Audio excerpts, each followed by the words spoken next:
Ayun nga po pala guys, ayun na tayo ay magluluto ngayon ng ginataang langka. Ayan, nandito po yung mga sahog natin. Ayan po yung gata, alimasag. Ayan, makikita nyo. Then pako. Ayan po yung specialty natin na isasahog sa ating ginataang langka. So bali hindi ko na pinakita po sa inyo. Ito na po yung aking mabalatan yung langka. Then yung gata din po. Ito, tayo po yung magpe-prepare na para sa pagluluto. Ito, papainitin lang po natin ang ating kaserola at nilagyan na po natin ng mantika. Konti lang kasi yan po naman ay may gata para po hindi masyadong mamantika ang kanyang pagkaluto. Ano po? So ayan, ayan pakita ko sa inyo. Ikalat lang po natin yung mantika sa loob ng kasirola. So unahin na po natin yung bawang. Ayan po, yan, sa pagluluto. Dapat kailangan golden brown po yan. Mas maganda yung ang halo ng mga rekado sa ating pagkain at hindi basta-basta kagad masira. Sunod na rin po natin ang sibuyas. Ito po, ginayat na rin po namin yung sibuyas. Sa gayon ay madali na maisahog. Haluin lang po natin yan. Sa gayon mag-mix ang kanyang lasa. Halo lang ang halo. Limitan naman po pag nagigisa, ganyan talaga. Yan. Okay. Sige lang. And then yan po yung luya. Mamaya na po natin yung siling berde. At yun yung pampalasa rin po yan. Pag haluin lang po natin na sige yun, magtama na po yung niya, yung mga patatado. Tulog na rin po natin yung murang langka. Maraming salamat nga pala kay Sir Alvarez. Yun po langka ay galing pa ng Alfonso Cavite. Ano po, kaya makikita po nyo. Gisahin din po natin yan. Sa gayon ay diyan ay humalo na ang lasa ng ating naunang sahog. Para sa gayon, yun. Nagala pa yung asak. Biglang po yun, aayos lang po natin. Okay na, yan. Okay. Yun lang po natin, sangkotsahin po natin na maayos na sa gayon. Yung kanyang lasa ay humalo doon sa ating langka, gagatain langka.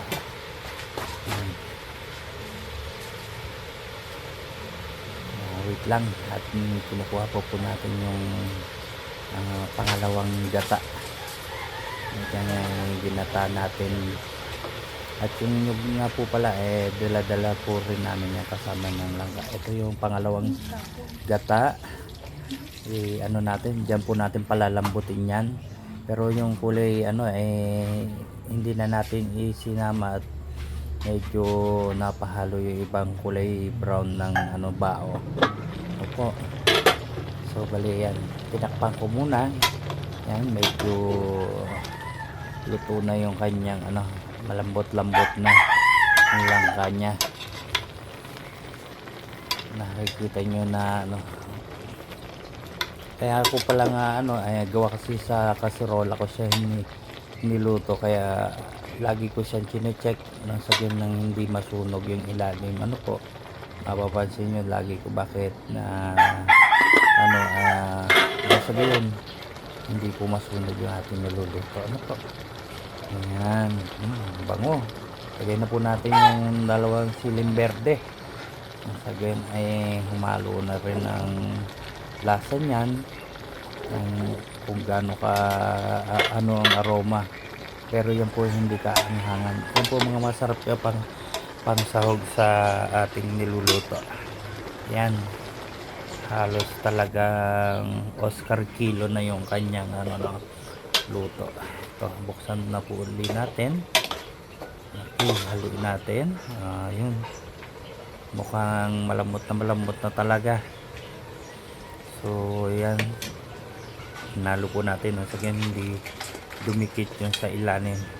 Okay, ihalo na rin po pala natin yung hindi kalalakihan ng mga alimasag. Isa sa nagpapasarap po rin ang ano yan, pag ay hahalo ang lasa niyan dyan sa ginataang langka. May alimasag. Kung meron lang talaga sanang yung alimangot bato, yan mas masarap diyan. Mas masarap ang lasa noon sa alimasag.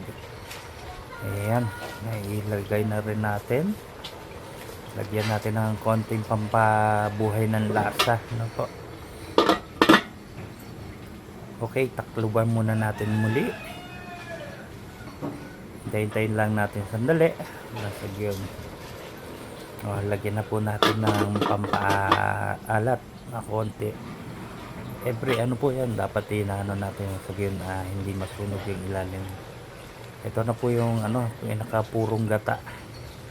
Nilagay ko na rin at halos sa yung pong alimasag ay luto na rin naman.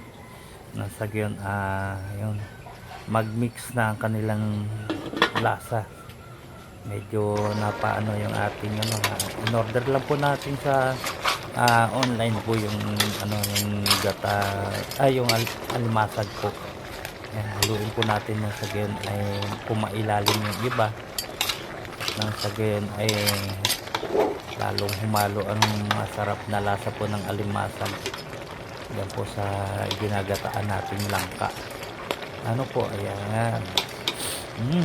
May bango-bango na, nakakagutom na. Diyan, abangan lang po natin na yung maluto.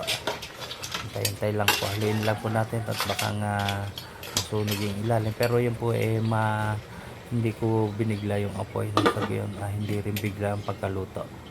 Mas masarap kasi yung hinihinay lang ang pagluluto. Bigyan po natin ng may puso ang pagluluto ng sagyon. Masarap ang kalabasan kahit anong klase ng ating pong niluluto.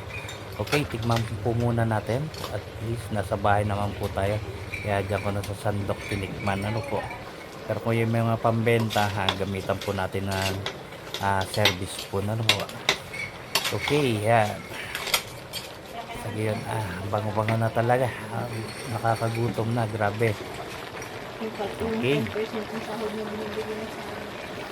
Ayan, kita ko sa inyo ang resulta. Diba? Bango po. Kung maanohan nyo yan. Ayan, halos luto na po. Sasahog ko na po yung talbos ng pako na aking pinanguha pa doon sa batis. Yan po na may makikita nyo sa mga susunod dito sa aking page. Naway makapagbigay kaalaman pa sa ating mga followers yung mga ginagawa ko. Minsan pag ako walang mga ginagawa, ako nagluluto ng para ulam dito sa bahay na ikangay kapupulutan na rin ng aral ng ating mga manonood. Medyo kaibang lutuin na ikangay pamprobinsya po yung luto. Bibihira nyo po yung makikita dito sa atin sa city. Yan.